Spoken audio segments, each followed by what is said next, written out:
На почетокот од идната година општината Битола конечно ќе се раздолжува кон своите доверители, но и единките основани од незе, како што се училиштата, градинките и другите субјекти од областа на културата и социјалната заштита.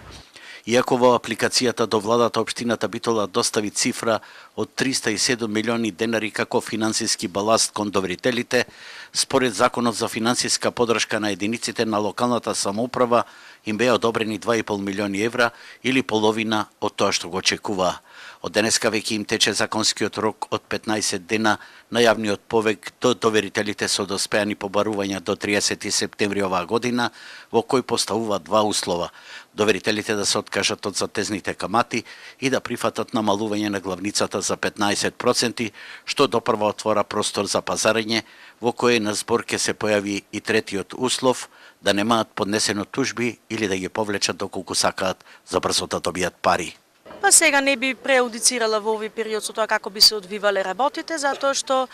едно е како гледаме ние од едната страна, друго е како гледаат доверителите од другата страна, меѓутоа факт е дека со ова може да се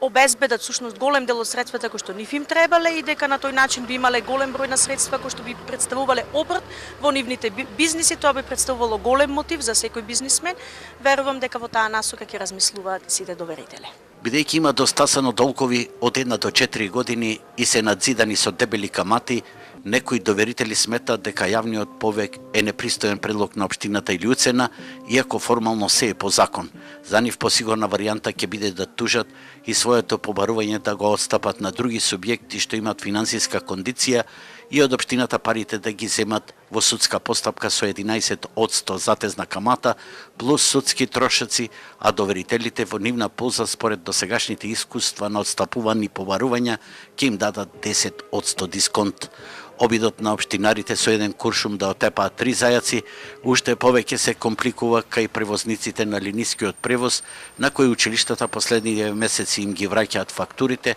а вкупно должат 4,5 милиони евра. Исходот е сосема неизвесен, а некои сметаат дека од овој обид ќе се изроди втори јавен повик со поповолна понуда.